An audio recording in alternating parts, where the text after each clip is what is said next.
আলহামদুলিল্লাহ, আবারও আজকে আবার একটা দরজার ডিজাইন নিয়ে আসলাম। দেখেন, সম্পূর্ণ কাটিং করার ভিডিও দেখাবো।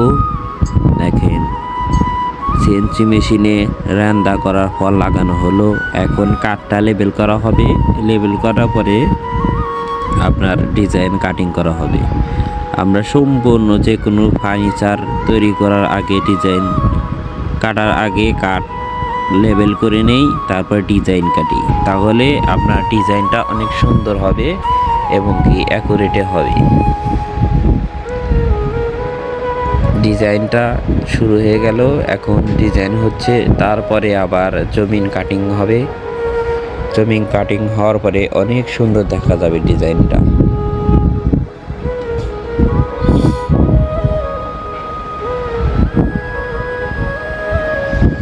অ্যাকুরেটভাবে কাটিং হচ্ছে রান্না করার জন্য। এখন জমিন কাটিং হচ্ছে।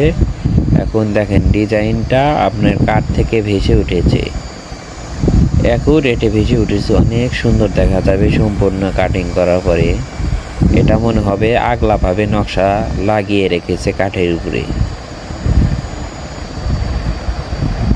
বাড়তি কাঠগুলা উঠায়া ফেলানো হচ্ছে।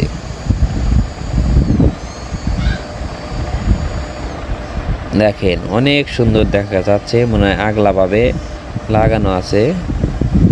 এটা রং করার পরে অনেক সুন্দর দেখা যায় ঘরের সাথে লাগানোর পরে। খুবই সুন্দর একটা ডিজাইন, সিম্পলের ভিতরেই।